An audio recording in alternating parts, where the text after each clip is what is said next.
Shalom Bapak Ibu Saudara yang kasih oleh Tuhan. Kembali lagi kepada kami di tempat ini. Mari kita bersama-sama, kita mau ibadah kepada Tuhan. Kita memfokuskan hati kita, pikiran kita kepada Tuhan. Kita mau menyembah Tuhan lebih dalam dan lebih dalam lagi. Mari kita persiapkan diri kita. Kita mau menyembah Tuhan, kita mau fokus kepada Tuhan. Tuhan Yesus, terima kasih ya Bapa atas penyertaan-Mu Tuhan dalam kehidupan kami Tuhan. Sepanjang minggu ini ya Bapa yang kami sudah lalui Tuhan.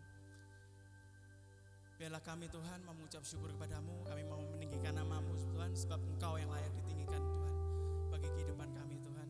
Terima kasih Yesus, terima kasih Bapa, terima kasih.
bersama-sama kita katakan sekali lagi. Hosanna in the highest. Let our King be lifted high.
kasih Tuhan, kami rasakan hadirat-Mu pagi ini, hari ini lebih lagi Tuhan.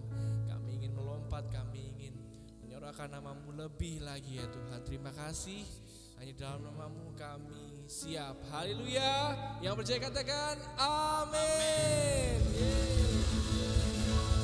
Haleluya. Saudara, pada pagi hari ini saya mau menceritakan sedikit tentang sosok pribadi yang melekat di hidup kita ya. Dia adalah penolong, dia adalah pelindung, dia adalah gembala yang sangat baik yang tidak pernah meninggalkan domba-dombanya. Dia adalah pelindung yang sangat kokoh, sangat kuat. Tidak ada di dunia ini yang bisa mengalahkan dia. Tahu siapa namanya? Tahu siapa namanya? Ya, namanya adalah Yesus. Yesus Tuhan kita. Dia adalah gembala yang baik, dia adalah pelindung yang sangat kuat. Kau gembalaku, pelindungku, dalam setiap bagian di hidupku. Kau ku sanjung, hadiratmu selalu ada nyata di setiap langkahku.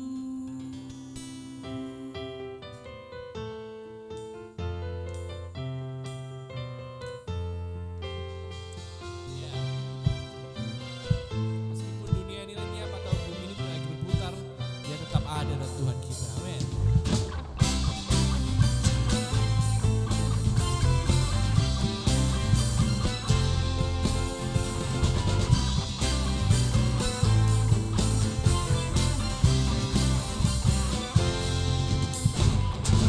Jikalau dunia lenyap atau bumi pun tak lagi berputar,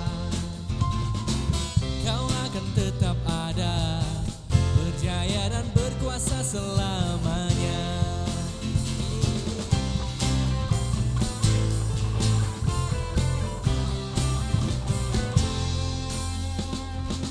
Dan jika Kau berdiri di sisiku, siapa yang ku akan takut? Gadamu dan tongkatmu, itu yang menemani setiap langkahku. Kau gembalaku, pelindungku, dalam setiap bagian di hidupku.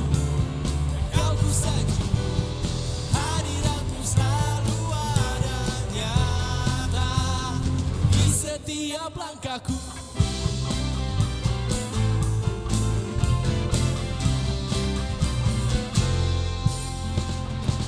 Dan jika Kau berdiri di sisiku, siapa yang ku akan takut?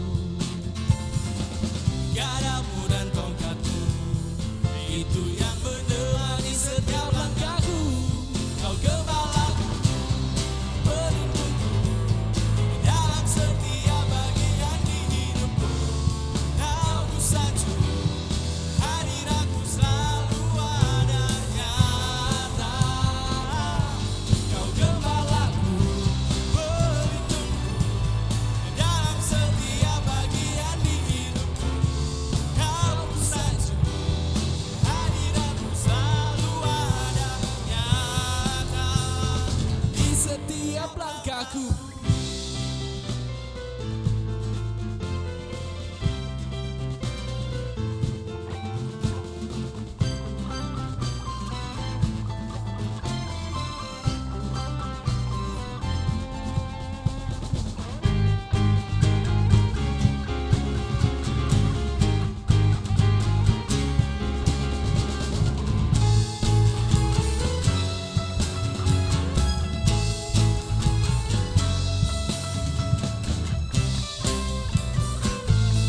Kau gembalaku, pelindungku, dalam setiap bagian di hidupku.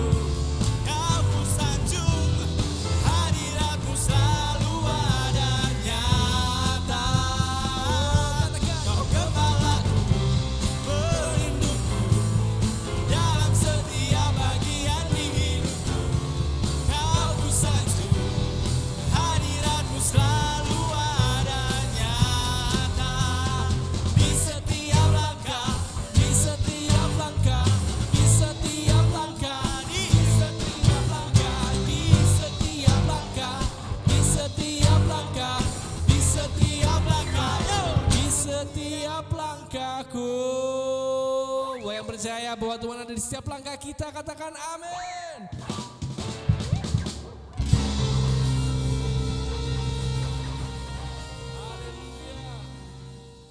Mari Bapak Ibu Saudara yang dikasihi oleh Tuhan, kita mau mempersiapkan diri kita untuk mendengarkan setiap kebenaran firman Tuhan.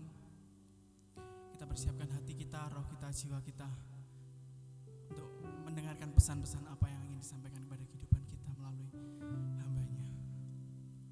Terima kasih Yesus. Sebab Engkaulah segalanya dalam kehidupan kami. Hanyalah Engkaulah segalanya ya Bapa.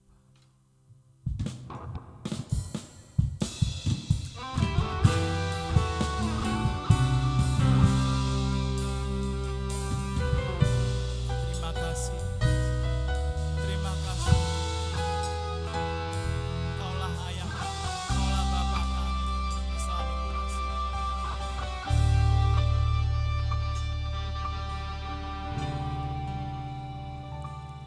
Kau Bapa yang mengasihiku, kuasa-Mu memulihkanku, hati yang baru Kau berikan untukku dapat melihat rencana-Mu indah bagiku. Kau ada di setiap jalanku, amin. Hatiku haus dan lapar akan Engkau. Bersama-sama kita katakan, Kaulah segalanya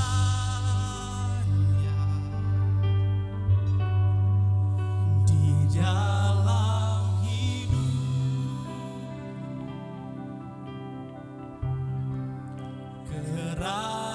Kerajaan-Mu, kebenaran-Mu,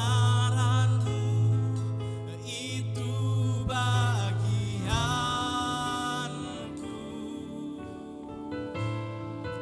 Kaulah yang kupandang selama hidupku.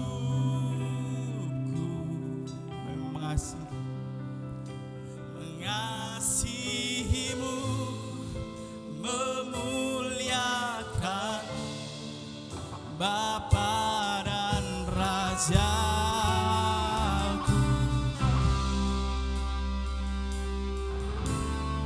Sekali lagi kita katakan, Kau Bapa yang mengasihi, kuasa-Mu memulihkan hati yang baru Kau beri untukku Yesus, untukku dapat melihat rencana-Mu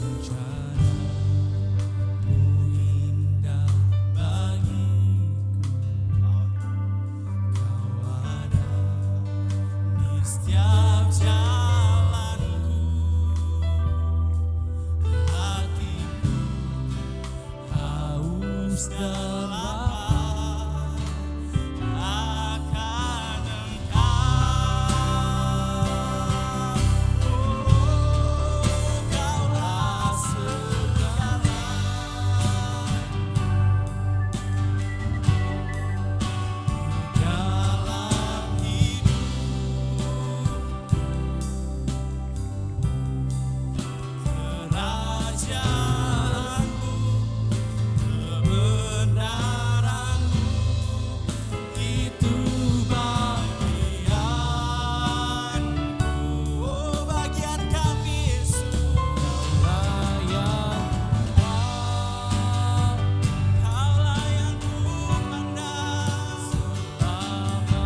Bapa dan Raja.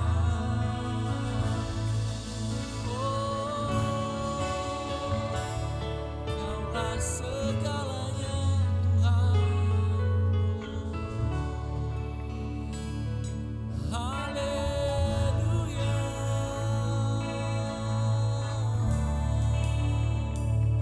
Haleluya Tuhan.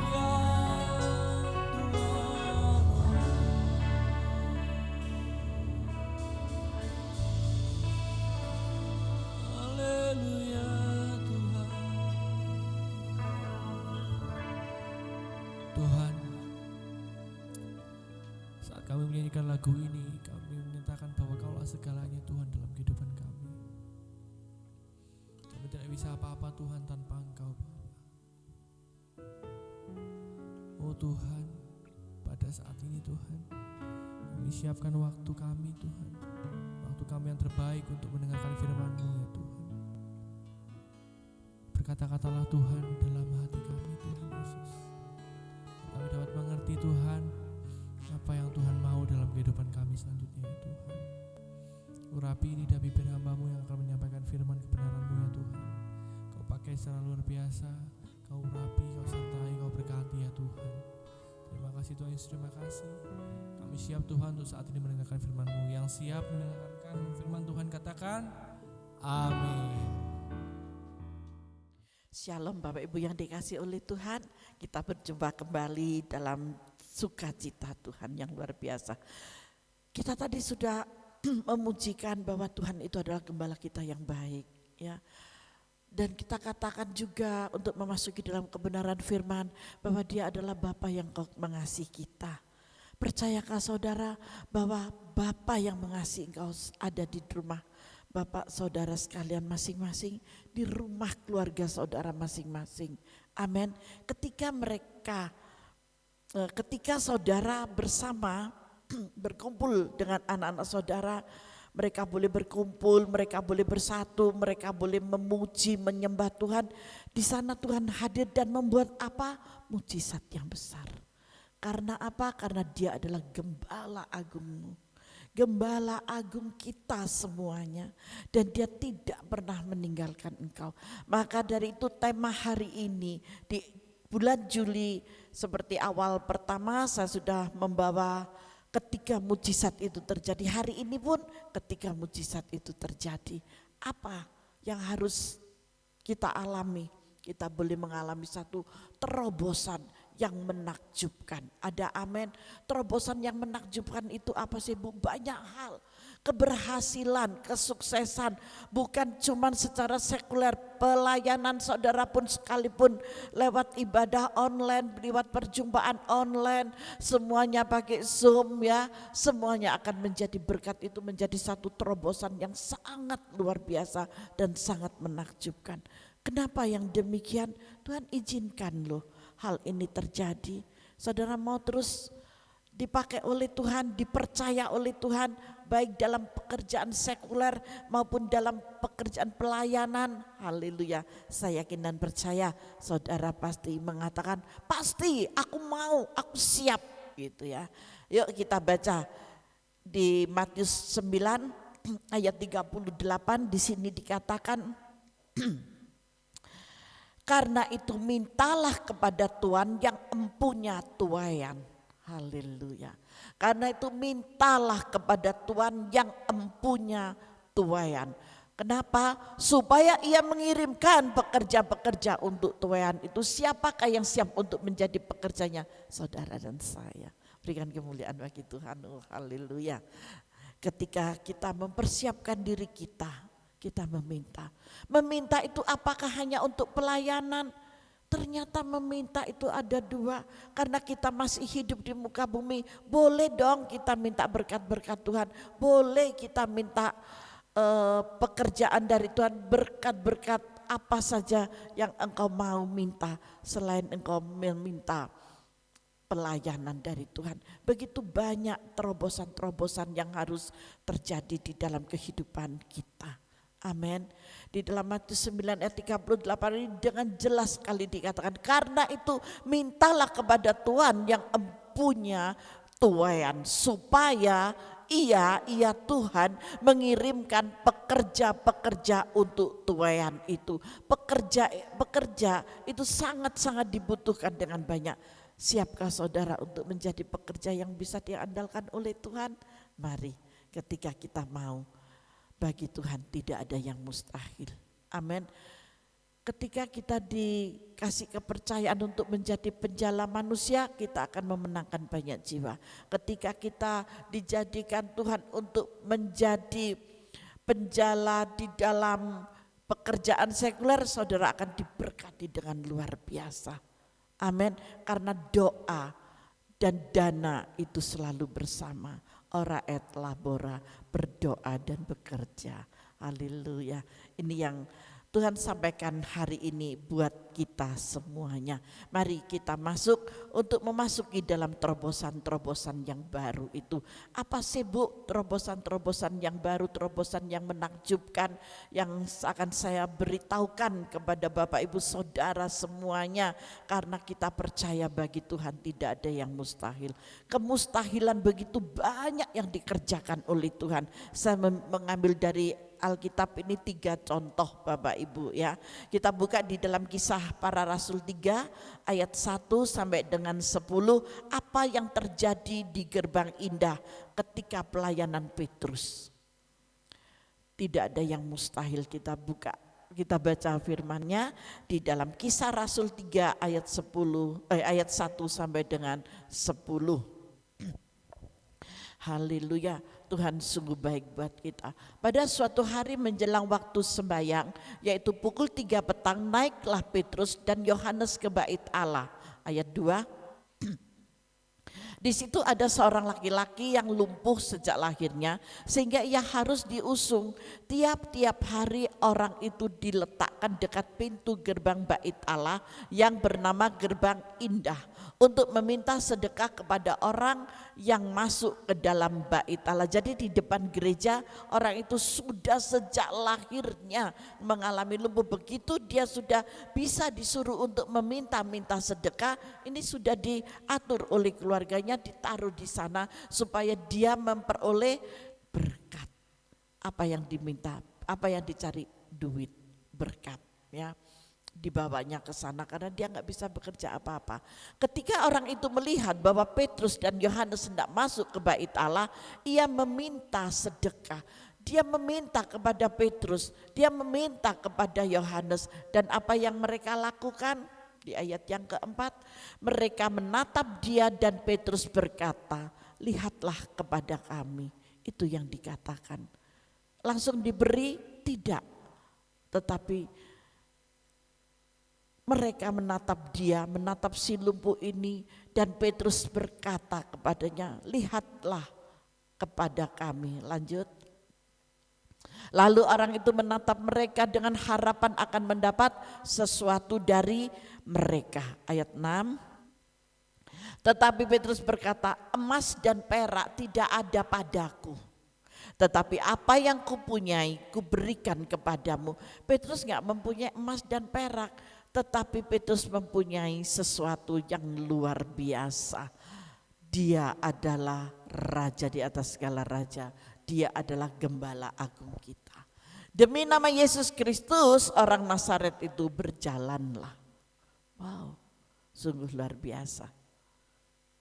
Lalu ia memegang tangan kanan orang itu dan membantu dia berdiri. Seketika itu juga kuatlah kaki dan mata kaki orang itu.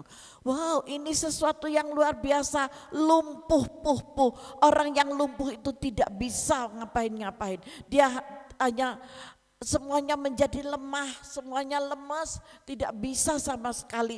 Tetapi ketika mereka mengatakan berdirilah, maka seketika itu juga kuatlah kaki dan mata kaki orang itu. Berarti ada suatu mujizat. Ini yang saya maksud dengan terobosan keajaiban. Terobosan yang sangat menakjubkan sekali. Tidak ada yang bisa menandinginya. Perhatikan baik-baik di ayat 8. Ia melonjak berdiri lalu berjalan kian kemari dan mengikuti mereka ke dalam bait Allah. Berjalan dan lompat serta memuji Allah. Siapakah ini? Orang yang lumpuh. Untuk menerobos suatu kemustahilan, bagi Tuhan tidak ada yang mustahil, sekalipun bagi manusia sangat mustahil, tetapi bagi Tuhan tidak ada yang mustahil. Bapak Ibu Saudara yang dikasihi oleh Tuhan, saat ini kau dalam kelumpuhan dalam pekerjaanmu, kelumpuhan dalam fisikmu, karena keadaan yang seperti ini banyak orang yang depresi, banyak orang yang stres, tapi percayalah bahwa saudara memiliki gembala yang agung. Saudara memiliki Bapa yang sangat mengasihi engkau, Bapa yang tidak terbatas cintanya, Bapa yang tidak terbatas kuasanya untuk memberikan pertolongan kepada kita semuanya. Ada amin, haleluya. Dan apa yang terjadi? Tuhan mau jadilah engkau penjala manusia, meminta suatu tuaian. Di mana itu? Di ayat 9 dikatakan seluruh rakyat itu melihat dia berjalan sambil memuji Allah. Di ayat yang ke-10 apa yang dikatakan? Lalu mereka mengenal dia sebagai orang yang biasanya duduk meminta sedekah di gerbang indah bait Allah, sehingga mereka takjub dan tercengang tentang apa yang telah terjadi padanya. Nah, kalau sudah masuk dalam ketakjuban, sudah masuk di dalam ketercengangan, mulai ada pertanyaan. Wow, siapa yang menyembuhkan engkau? Bagaimana caranya?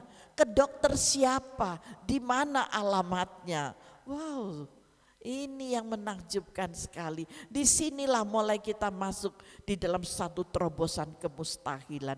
Ketika mujizat itu terjadi, banyak orang akan bertanya.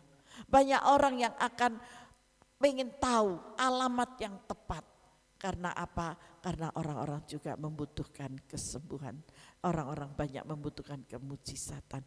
Mari Bapak Ibu yang dikasihi oleh Tuhan, siapkan dirimu untuk menerima berkat-berkat Allah yang luar biasa. Baik secara sekuler maupun secara rohani. Di dalam pekerjaanmu engkau diberkati. Di dalam pelayananmu engkau juga diberkati. Amin. Jangan takut, pelayan-pelayan Tuhan, bapak-bapak, para pimpinan-pimpinan perusahaan, owner-owner, jangan takut ya. Kuasa Tuhan menyertai engkau. Jangan kau katakan waduh pandemi seperti ini, pada banyak orang yang mengeluh ya. Banyak pimpinan-pimpinan yang mengeluh karena sudah berjalan sampai hari ini, mulai bulan 3, 4 bulan berjalan. Rasanya enggak mampu, rasanya enggak kuat, tetapi tetap semangat. Amin. Di dalam Yesus tidak ada yang mustahil. Kuasanya sungguh dinyatakan karena dia adalah gembala yang agung. Dia akan terus membimbing engkau, dia akan terus membaringkan engkau, dia akan terus menggendong engkau. Itulah gembala. Di dalam Mazmur 23 di sana kan dikatakan bahwa Tuhan itu adalah gembala yang baik buat kita. Jadi jangan ada kekhawatiran, jangan ada ketakutan. Kita lihat sebentar ya di dalam Mazmur ya. Mazmur 23, yuk kita buka sebentar di sana apa yang ada. Mazmur 23. Tuhan gembala yang baik, Tuhan adalah gembalaku, takkan kekurangan aku. Ada amin. Saudara percaya? Dia menyatakan bahwa dia adalah gembala yang baik dan dikatakan gak akan pernah ada kekurangan. Percayalah, Tuhan menyediakan semuanya. Dan dia memberikan ketenangan. Ia membaringkan aku di padang yang berumput hijau. Ia membimbing aku ke air yang tenang. Wow, Tuhan itu dahsyat. Gembala kita, Bapa kita itu luar biasa. Tuhan sendiri yang membaringkan kita. Di ayat 3, ia menyegarkan jiwaku, ia menuntun aku di jalan yang benar oleh karena namanya. Tidak ada yang lain. Hanya nama Yesus di atas segala galanya. Bagi Tuhan tidak ada yang mustahil, masuk di dalam terobosan yang lebih lagi. Amin. Ketika saudara ada di saat-saat seperti ini, di saat-saat pandemi seperti ini, begitu banyak rasanya ya yang kita tidak mampu, kita tidak sanggup, tetapi tetaplah Mazmur 23 Ini menjadi pegangan kita. Di ayat yang keempat, sekalipun aku berjalan dalam lembah kekelaman, perhatikan, sekalipun aku berjalan dalam lembah kekelaman, aku tidak takut bahaya. Mengapa? Sebab engkau besertaku. Yang percaya katakan haleluya. Gadamu dan tongkatmu itulah yang menghibur aku. Amin. Kita dihibur dengan gada dan tongkat Tuhan. Ada pujian, ada kekuatan di dalam jiwa kita. Saudara, kalau sudah mulai loyo, saudara mulai tidak kuat, masuk kamarmu. Di kamar saudara ada cermin, ngaca di sana. Saudara berdiri di depan cermin dan katakan di cermin itu, hai, siapa namamu panggil? Kalau nama saya, misalkan saya panggil nama saya, hai Imelda. Kamu tidak boleh sekali-kali putus asa. Kamu tidak boleh sekali-sekali bimbang dan ragu. Ingatlah, gada dan tongkat Allah yang engkau sembah selalu memberikan penghiburan untukmu. Katakan, Imelda, kamu gak boleh takut. Dia adalah gembala yang baik. Dan engkau tidak akan hidup di dalam kekurangan. Percayalah, setelah semuanya ini selesai, maka engkau pun akan menikmati berkat yang luar biasa. Pandemi boleh ada, tetapi engkau tetap terpelihara. Beranikah saudara mengatakan demikian? Mulai hari ini mari kita praktekkan. Bagi yang susah, Bapak Ibu, saudara-saudari yang susah, langsung masuk kamar, berdiri di cermin dengan tegap katakan, panggil namamu. Beritahukan kepada jiwamu. Amin. Tuhan ada beserta kita. Haleluya. Kita lanjutkan sebentar aja di ayat yang di Mazmur ini ya. Engkau menyediakan hidangan bagiku di hadapan lawanku. Tuhan yang menyediakan di hadapan lawan kita. Sepertinya kita tidak bisa. Lawan kita itu apa sih? Musuh-musuh kita. Musuh yang apa? Kesukaran dan kesulitan seperti ini. Dia menyediakan hidangan untuk kita. Karena apa? Karena Tuhan selalu memperhatikan kampung tengahmu. Tuhan tidak pernah mengabaikan kampung tengah kita. Tuhan selalu sediakan. Jangan khawatir dalam tahun-tahun hidupmu. Amin, kau selalu diberkati. Engkau mengurapi kepalaku dengan minyak, pialaku penuh dengan melimpah. Ada urapan yang baru, ada kekuatan yang baru, ada hikmat dan sejahtera yang baru yang Tuhan selalu sediakan buat engkau. Di ayat yang ke-6 dikatakannya, kebajikan dan kemurahan belaka akan mengikuti saudara. Hanya kebajikan dan kemurahan yang akan mengikuti saudara. Kapan itu? Seumur hidupku. Seumur hidup saudara disertai.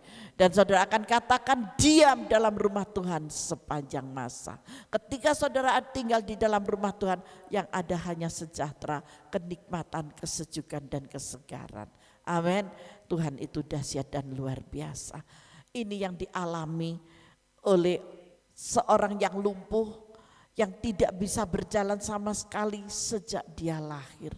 Tetapi Tuhan ubahkan, bukan menjadi pengemis lagi, tetapi menjadi pemuja bagi kemuliaan nama Tuhan. Dia memuja nama Tuhan, mengagungkan di dalam bait Allah. Dia mengikuti para murid Yesus untuk masuk ke dalam bait Allah di gerbang indah itu. Untuk apa? Untuk memuji dan memuliakan nama Tuhan. Saudara pun yang lumpuh-lumpuh, Tuhan akan kuatkan kakimu dan kau akan melompat kegirangan. Orang melompat kegirangan itu berarti bukan orang yang susah, bukan orang yang takut, tetapi orang yang bersuka cita. Karena apa? Karena memperoleh anugerah yang besar. Kesembuhan terjadi, pemulihan terjadi, kesembuhan di dalam keuanganmu, kesembuhan di dalam keluargamu, kesembuhan dari sakit penyakitmu. Engkau memuji-muji Tuhan. Amin. Itu hal yang pertama. Sekarang saya mengambil hal yang kedua. Di dalam Kisah Para Rasul 9, Kisah Para Rasul 9 ayat 1 sampai dengan 6 tentang Paulus yang tidak mungkin menjadi mungkin. Kita baca yuk di dalam Kisah Rasul 9 ayat 1 sampai dengan ayat yang ke-6. Kisah Para Rasul 9 ayat 1 sampai dengan ayat yang ke-6. Sudah semua? Sudah dicatat? Oke, yuk kita baca bersama-sama. Sementara itu berkobar-kobar hati Saulus untuk mengancam dan membunuh murid-murid Tuhan. Ia menghadap imam besar. Ayat 2 lanjut, kita akan baca terus sampai ayat terakhir. Dan meminta surat kuasa daripadanya untuk dibawa kepada majelis-majelis Yahudi di Damsyik, supaya jika ia menemukan laki-laki atau perempuan yang mengikuti jalan Tuhan, apa yang akan dilakukan? Ia menangkap mereka. Cuman ditangkap? Tidak, dan membawa mereka ke Yerusalem. Untuk apa? Dalam perjalanannya ke Damsyik, ketika ia sudah dekat kota itu, tiba-tiba perhatikan baik-baik, tiba-tiba cahaya memancar dari langit mengelilingi dia. Mengelilingi siapa? Saulus. Lanjut di ayat yang keempat, Bapak Ibu. Ia rebah ke tanah dan kedengaranlah olehnya suatu suara yang berkata kepadanya, Saulus, Saulus, mengapakah engkau menganiaya aku? Saulus dalam pikirannya yang jahat, Tuhan menyediakan hidangan yang baru bagimu. Amin. Di Mazmur sudah kita baca ini, Saulus, Saulus, mengapa engkau menganiaya aku? Pertanyaannya. Apa yang dikatakannya lanjut di ayat yang ke-5. Jawab Saulus, siapakah engkau? Dia gak tahu siapa karena tertutup dengan cahaya kemuliaan Tuhan yang luar biasa. Siapakah engkau? Tuhan.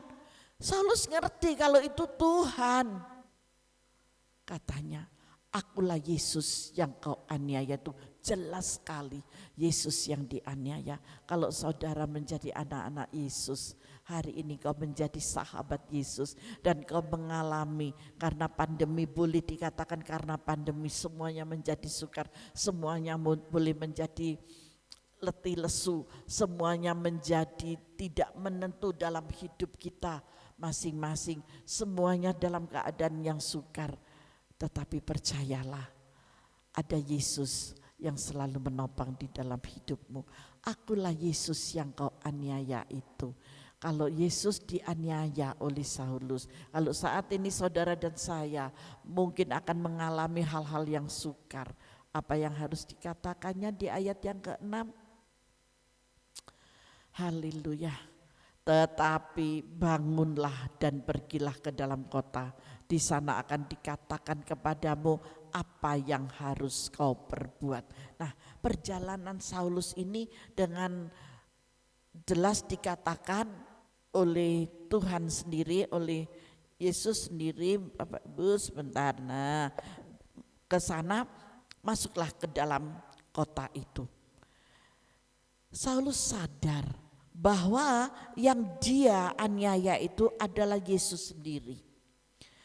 Ketika dia melihat cahaya yang memancar dari langit mengelilingi dia, dia tidak tahan.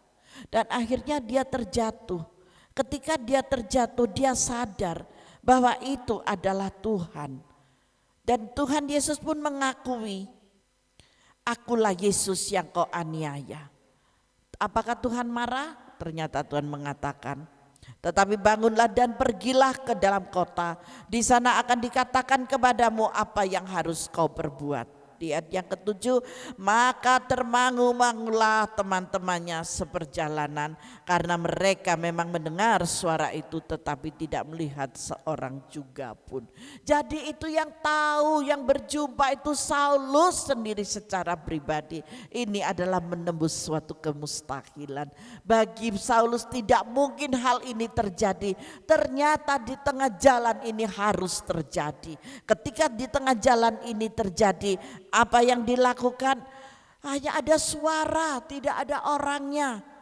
Jadi Saulus pun termangu-mangu. Ini bagian dari anugerah loh Bapak Ibu. Ini adalah bagian dari anugerah. Di akhir zaman banyak orang-orang yang dipakai oleh Tuhan. Untuk apa? Untuk mendapatkan karunia. Karunia melihat, karunia mendengar. Amin. Terus berintim dengan Tuhan, pelihara itu, engkau akan memiliki hikmat yang daripadanya dengan jelas sekali. Di ayat yang ke-8, Saulus bangun dan berdiri lalu membuka matanya, tetapi ia tidak dapat melihat apa-apa. Mereka harus menuntun dia masuk ke Damsyik. Perjalanan bisa tetap masuk ke Damsyik, ya. Tetapi apakah dia bisa berjalan sendiri? Tidak. 3 hari lamanya ia dapat melihat, dan 3 hari lamanya ia tidak makan dan minum. Dia puasa Ester selama 3 hari ini. Bapak Ibu yang dikasih oleh Tuhan, apapun masalahmu, ambil saat teduh bersamanya. Kalau saudara mampu, ambil untuk doa puasa. Gak usah untuk Ester, kalau tidak bisa ambil puasa biasa. Bagaimana Bu caranya puasanya orang Kristen ini? Kalau saya mengambilnya dari malam, jam 10 sudah tidak makan sampai besok sore jam 6 baru makan. Tapi sesuai dengan kemampuan saudara. Kalau saudara tidak bisa, komitmen dengan Bapak itu sungguh indah. Dia begitu mudah sekali katakan, saya tidak bisa, besok saya jam 1 boleh makan. Bapak tidak akan menolak, asalkan engkau memiliki hati, aku mau memberikan sesuatu untuk Tuhan. Saya memiliki pergumulan ini, karena di dalam firman dikatakan, kalau engkau menghadapi pergumulan ini engkau tidak mampu, ambil di dalam doa dan puasa. Saya tidak kuat, saya bisa sampai jam 1, saya bisa sampai jam 2, saya bisa sampai jam 3, terserah, percayalah. Yang terpenting adalah hatimu kepada Bapa. Tidak ada aturan, tetapi hati yang melekat, memiliki keintiman dengan Tuhan dan memiliki niat yang benar-benar dan mengatakan kepada Bapa, Bapa, saya mau menyerahkan hidup saya memberikan yang terbaik untuk Engkau. Amin. Paham ya sampai di sini ya? Itu yang kedua. Hal untuk mengalami suatu terobosan-terobosan yang menakjubkan yang kedua, yaitu Saulus. Dari sini nanti Bapak Ibu bisa membaca semuanya sampai di ayat yang ke-43. Di situ nanti Bapak Ibu mengerti apa sih maksud Tuhan ketika Saulus memperoleh cahaya. Di sini perjalanannya masih panjang dan dia pergi ke rumah seorang nabi yang ada di Damsyik dan dia menemukan di sana, dan Saulus disembuhkan dan dia diberi nama Paulus. Pelayanan Paulus yang sangat luar biasa, yang tidak mungkin menjadi mungkin, itu adalah Paulus. Pelayanan Paulus yang tidak mungkin menjadi mungkin, yang tadinya orang yang kasar, orang yang menganiaya Yesus, tetapi akhirnya dia terima Yesus, dia berbalik dan dijumpai oleh Yesus sendiri, dan dia menjadi pahlawan yang sangat luar biasa. Apakah enak-enak? Masih banyak hal-hal yang harus dia alami, dengan hal-hal yang tidak mungkin mampu secara pikiran manusia, tetapi Tuhan mau ada di sana. Amin. Hal yang ketiga tentang Petrus di dalam Kisah Para Rasul 9 ayat 36 sampai 41. Di ayat yang ke-36 sampai ke-41. Petrus menyembuhkan Eneas dan membangkitkan Dorcas. Kematian loh, ini adalah suatu kematian ya. Ini berbicara tentang kematian. Di Yope ada seorang murid perempuan bernama Tabita. Dalam bahasa Yunani Dorcas. Perempuan itu banyak sekali berbuat baik dan memberi sedekah. Tetapi pada waktu ia sakit lalu meninggal. Dan setelah dimandikan mayatnya dibaringkan di ruang atas. Lida dekat dengan Yope. Ketika murid-murid mendengar bahwa Petrus ada di Lida, mereka menyuruh 2 orang kepadanya dengan permintaan, segeralah datang ke tempat kami. Maka berkemaslah Petrus dan berangkat bersama-sama dengan mereka. Setelah sampai di sana, ia dibawa ke ruang atas dan semua janda datang berdiri dekatnya, dan sambil menangis mereka menunjukkan kepadanya semua baju dan pakaian yang dibuat Dorcas waktu ia masih hidup. Dia adalah penjahit gitu ya. Dia adalah penjahit yang dikasih, yang disayangi karena dia sangat baik sekali orangnya. Mau saudara berbuat baik, haleluya.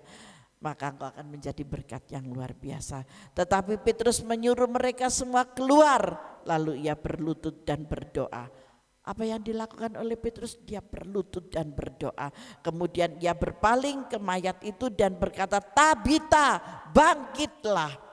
Lalu Tabita membuka matanya dan ketika melihat Petrus ia bangun, lalu ia duduk. Petrus memegang tangannya dan membantu dia berdiri. Kemudian ia memanggil orang-orang kudus beserta janda-janda, lalu menunjukkan kepada mereka bahwa perempuan itu hidup. Wow, setelah hal ini terjadi, tersiarlah di kota itu dengan luar biasa.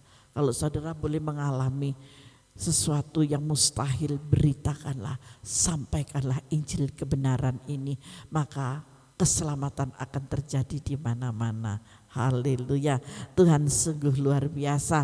Kita terus menerobos di dalam kemustahilan. Amin. Mulai dari bulan Juni sampai ke bulan Juli. Yang bulan Juni kita menerima mujizat dari Allah, dan ini adalah kunci-kuncinya. Ketika saudara taat, ketika saudara setia, ketika saudara terus berintim dengan Tuhan, maka semuanya akan menghasilkan yang luar biasa. Di ayat yang ke-40 supaya bisa dilingkari, tetapi Petrus menyuruh mereka semua keluar. Di dalam kamar tidak ada orang lain selain Petrus dengan Tabita, itu dengan Dorcas ini. Lalu ia berlutut dan berdoa. Petrus berlutut dan berdoa. Berarti yang memberikan kemujizatan siapa? Gembala agungmu, Yesus Kristus Tuhan namanya. Tidak ada yang lain. Pertolongan datangnya hanya dari Dia, Raja di atas segala raja ini. Pertolongan hanya dari Gembala Agung kita. Maka dari itu Bapak Ibu, janganlah engkau bersedih hati, janganlah engkau putus asa, janganlah engkau bimbang dan ragu, tetapi berikanlah yang terbaik untuk nama di atas segala nama dalam kemuliaannya itu. Kalau saudara dan kita semua mengalami suatu proses, jangan engkau kecil hati, tetapi tetaplah memiliki semangat. Karena apa? Karena kita akan dibawa naik ke tingkat yang lebih tinggi lagi. Seperti siapa? Seperti tokoh-tokoh Alkitab ini yang sudah kita baca dari Kisah Rasul 3 ayat 1 sampai 10, pelayanan Petrus dengan Kisah Rasul yang terjadi dari Saulus menjadi Paulus, dan bagi Tuhan itu tidak ada yang mustahil. Itu yang dirasakan oleh Paulus ya. Terus dari ini saya mengambil contoh dari Kisah Rasul 9 36 sampai 41, itu tentang pelayanan Petrus untuk menghidupkan orang mati. Waduh, apa yang dilakukan oleh Yesus itu bisa dilakukan oleh saudara semua, asalkan saudara memiliki hati dan iman yang teguh, yang tidak tergoyahkan sedikit pun. Kita akan dibawa naik ke tingkat yang lebih tinggi lagi. Kita diberkati karena kita percaya pada kuasa Tuhan. Walaupun kita belum melihat pengenapannya, tetapi kita tetap percaya, kita tetap menantikan hal itu. Maka bagi Tuhan tidak ada yang mustahil, sehingga dituliskannya di dalam setiap kebenaran firman-Nya. Adakah yang tidak percaya dari murid-murid Yesus? Ada. Dan di sini saya mau mengingatkan, kita lihat yuk di dalam Yohanes 20 ayat 25. Janganlah saudara memiliki iman seperti imannya siapa ya? Murid Yesus yang tidak percaya. Ya betul, haleluya. Nanti saya kasih hadiah ya. Saya sudah dengar jawaban saudara. Ada yang lain yang belum, ayo masih mikir-mikir siapa ya murid Yesus yang kurang percaya dan tidak percaya sebelum dia menyatakan untuk mencucukkan jarinya. Ya betul, yuk kita masuk dalam firman-Nya. Maka kata murid-murid yang lain itu kepadanya, kami telah melihat Tuhan. Tetapi Thomas berkata kepada mereka, tadi yang sudah menjawab Thomas dapat hadiah. Dari mana Bu? Dari sorga. Apa yang diberikan sesuai permintaanmu. Amin. Sebelum aku melihat bekas paku pada tangannya, dan sebelum aku mencucukkan jariku ke dalam bekas paku itu dan mencucukkan tanganku ke dalam lambungnya, sekali-kali Thomas tidak akan percaya. Saya mau katakan, jangan ada para sahabat Tuhan, para domba gembalaan Tuhan tidak percaya seperti Thomas. Amin. Milikilah iman yang percaya. Sekalipun janji itu belum tiba, janji itu belum kau terima, saudara terima, tetapi tetaplah percaya. Pada saat dan waktunya engkau pasti menerimanya. Amin. Haleluya. Nah, di sini kita akan diangkat, dibawa naik yang lebih tinggi lagi. Dari mana? Naiklah ke tahap yang lebih tinggi itu di dalam Tuhan. Amin.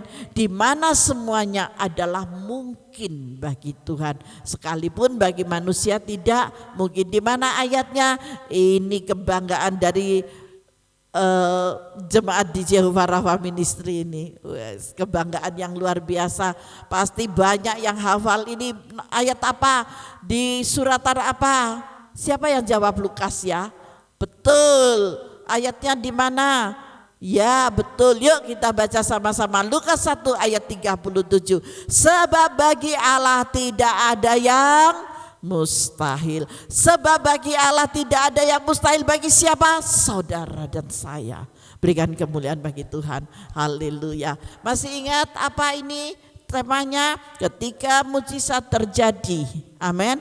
Ketika mujizat terjadi, ketika mujizat datang kepadamu, saudara akan mengalami satu terobosan-terobosan yang sangat menakjubkan.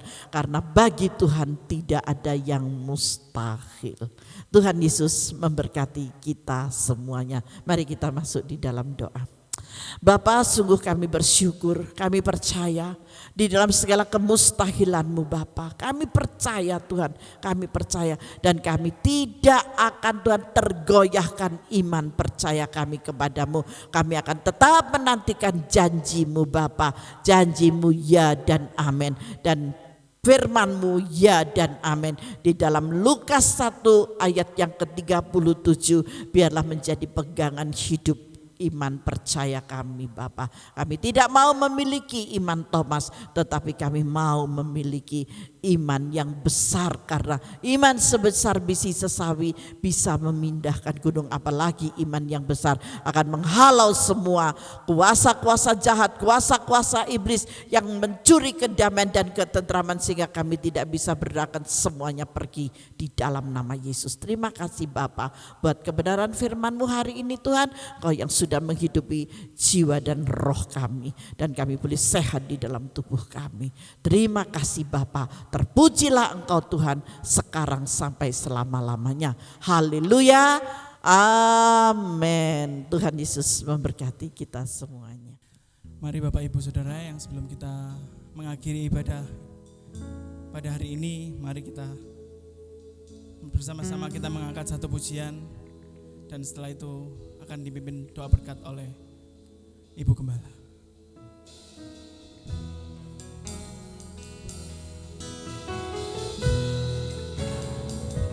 Bagi Tuhan tak ada yang mustahil. Bagi Tuhan tak ada yang tak mungkin. Mujizatnya disediakan bagiku. Ku diangkat dan dipulihkannya. Sekali lagi kita katakan, bagi Tuhan tak ada yang mustahil. Bagi Tuhan tak ada yang tak mungkin. Mujizatnya disediakan bagiku. Ku diangkat dan dipulihkannya. Mujizatnya disediakan bagiku. Ku diangkat dan dipulihkannya. Kita percaya mujizat Tuhan, mujizatnya disediakan bagi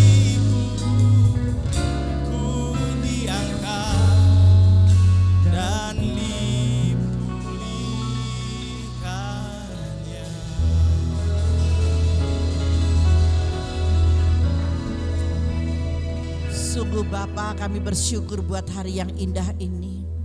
Mujizatnya selalu Kau sediakan bagi setiap kami anak-anak-Mu. Dimanapun mereka berada Bapa, apapun yang menjadi pergumulan mereka dan pekerjaan mereka, Engkau membuat mujizat yang besar di dalam kehidupannya. Terima kasih Bapa, terima kasih Tuhan. Engkau tidak pernah menjadikan kami ekor, tetapi Engkau selalu menjadikan kami kepala. Engkau tidak pernah menurunkan kami, tetapi Engkau selalu mengangkat kami tinggi. Terima kasih banyak Bapa buat kebenaran firman-Mu. Kami percaya firman-Mu ya dan amin. Kami bersyukur Tuhan memiliki Bapa yang luar biasa. Terima kasih Bapa. Sebelum kami berpisah Tuhan, kiranya Bapa turunkan berkat atas anak-anak-Mu. Terimalah berkat damai sejahtera, sukacita dan kelimpahan yang Tuhan telah sediakan bagimu dan bagiku. Nikmatilah bersama dengan keluargamu berkat yang telah Allah janjikan. Berkat Abraham, Ishak dan Yakub di dalam nama Tuhan Yesus Kristus. Yang percaya sudah terima berkat Tuhan, mari bersama saya katakan amin. Selamat pagi, Tuhan Yesus memberkati kita semuanya.